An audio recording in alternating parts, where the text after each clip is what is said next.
గురుభ్యో నమః. శివాయ గురవే నమః. గురుర్బ్రహ్మ గురుర్విష్ణు గురుదేవో మహేశ్వరః. గురుః సాక్షాత్ పరం బ్రహ్మ తస్మై శ్రీ గురవే నమః. శ్రీ భారత్ ఛానల్ వీక్షకులందరికీ నా నమస్కారాలు. ఈరోజు మనం చర్చించుకోబోయే అంశం శ్రీమద్ భగవద్గీత. నా పేరు సునీల్ ఆకెళ్ళ. నేను వృత్తిరీత్యా ఒక సాఫ్ట్వేర్ ఇంజనీర్ అయినప్పటికీ ఈ భగవద్గీత అనే విశ్వవిద్యాలయంలో ఒక నిరంతర విద్యార్థుడిని అని చెప్పుకోవడానికి ఇష్టపడతాను. నా యొక్క ప్రత్యక్ష మరియు పరోక్ష గురువులందరికీ, నా కన్న తల్లిదండ్రులకి నా పాదాభివందనాలు. అసలు భగవద్గీత అంటే ఏమిటి అనే విషయాన్ని ఆవిష్కరించుకుంటూ ఈరోజు మన ప్రస్తుత సమాజంలో మనకి వాడుకలో ఉన్న సందర్భాలు ఎలా ఉన్నాయో ఒకసారి పరిశీలిద్దాం. న్యాయస్థానంలో నిలబడ్డ వ్యక్తి, బోనులో నిలబడ్డ వ్యక్తి, విచారిస్తున్న న్యాయవాది, తీర్పు చెప్పే జడ్జి గారి ముందు నిలబడి భగవద్గీత మీద ప్రమాణం చేస్తూ భగవద్గీత సాక్షిగా అంతా నిజమే చెప్తాను అని చెప్తూ ఉండడం మనం గమనిస్తూ ఉంటాం.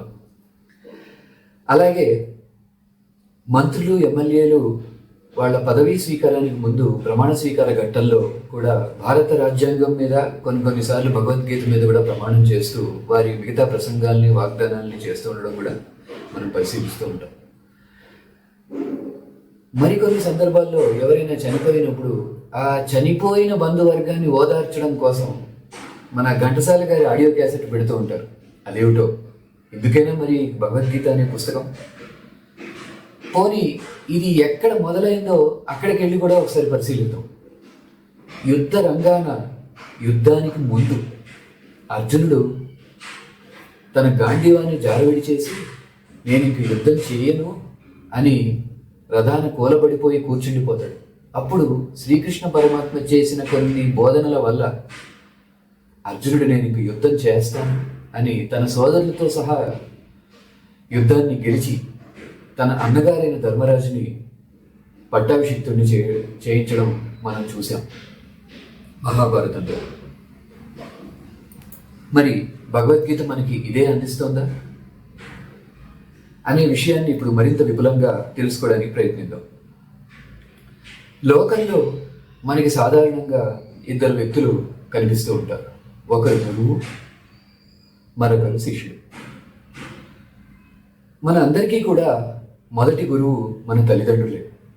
ఈ వ్యవహారిక ప్రపంచంలో ధర్మబద్ధంగా ఎలా జీవించాలి, పాఠశాల లేదా కళాశాలల్లో శ్రద్ధగా ఎలా చదువుకోవాలి, ధర్మబద్ధమైన న్యాయబద్ధమైన సంపాదనని ఎలా సమకూర్చుకోవాలి, ఈ జీవితాన్ని ధర్మబద్ధంగా ఎలా నడిపించాలి అని నేర్పించింది ఎవరు? మన తల్లిదండ్రులే. అలాగే మనకి మంచి నేర్పించే స్నేహితులు, అంటే మనం ఎన్ని తప్పులు చేసినా క్షమిస్తూ అన్నింటినీ మన్నించుతూ మనకి మంచి నేర్పించే స్నేహితులు మన గురువులే.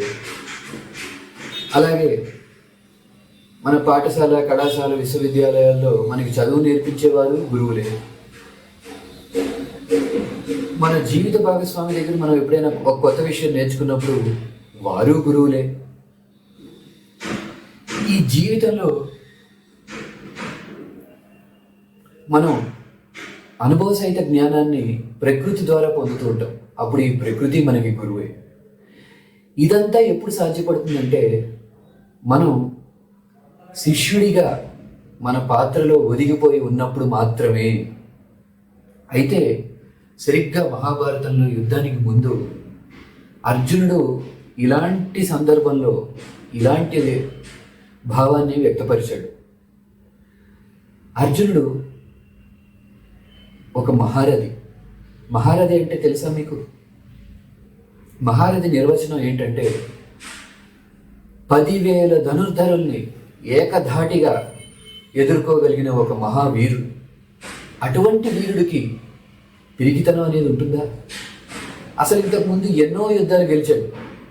రాజసూయ యాగం అంటే సామాన్యమైనదా? అలాగే అజ్ఞాతవాసం సమయంలో చేసిన యుద్ధం ఏమైనా చిన్నదా? అలాగే ఖాండవనంలో సాక్షాత్తు ఇంద్రుడినే ఓడించాడు. మరి అటువంటి అర్జునుడికి అకస్మాత్తుగా ఏం జరిగింది అంటే తను ఒక రకమైన మోహశోకాలకు గురయ్యాడు. అంటే ఇన్నాళ్ళు చేసిన యుద్ధాల్లో అవతల వైపు వేరే రాజ్యం వారు లేకపోతే వేరే సందర్భము ఉంది.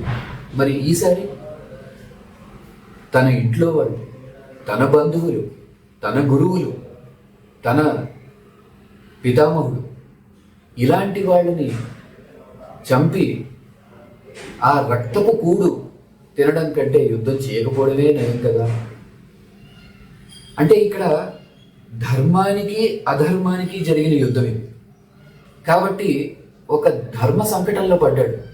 ఏది ధర్మం, ఏది అధర్మం గుర్తుపెట్టుకోండి. ఇలాంటి సందర్భంలో మాత్రమే దేవుడు ధర్మపక్షాన నిలబడతాడు.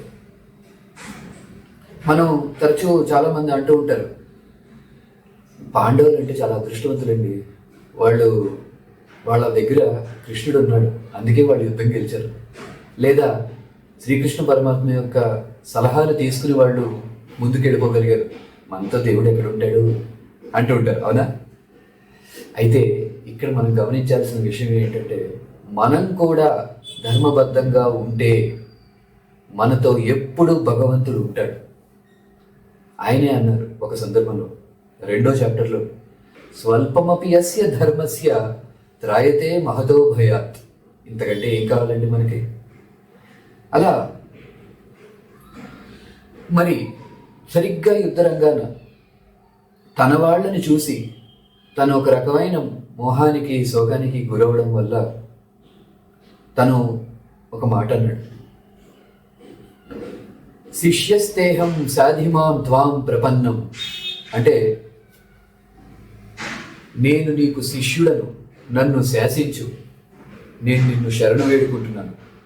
ఇక్కడ ఒకటి గమనించండి, నేను నీకు శిష్యుడను అంటే నీవు నా గురువువి అని అర్థం. నీవు నన్ను శాసించు, నువ్వు ఎలా చెప్తే అలా నడుచుకుంటాను, ఇంకా నేను నీకు శరణు వేడుకుంటున్నాను. అంటే శ్రీకృష్ణ పరమాత్మ ఒక గురుస్థానంలో నిలబడి కొన్ని బోధనలు చేశారు. అంటే ఇప్పుడు భగవద్గీత అంటే ఏమిటి మరి? It's a book of teachings, it's a book of ethics. అదొక ఎథికల్ ట్రైనింగ్ వంటిది. మనం అందరం కూడా భగవద్గీతని చదవాలి, చదివింది అర్థం చేసుకోవాలి, అర్థం చేసుకున్న దాన్ని ఎంతో కొంత పాటిస్తూ ముందుకు వెళ్ళిపోతూ ఉంటాం. ఇది ఈ విషయాన్ని మనం ఇవాళ చిత్రీకరించుకున్నాం. మరిన్ని అంశాలు మిగిలిన ఎపిసోడ్స్లో ఇంకా విపులంగా తెలుసుకోవడానికి ప్రయత్నిద్దాం అవకాశాన్ని బట్టి. ఆ పరమేశ్వరుడు మనకి అవకాశాన్ని కల్పించాలని కోరుకుంటూ అందరికీ నా నమస్కారాలు, ధన్యవాదాలు.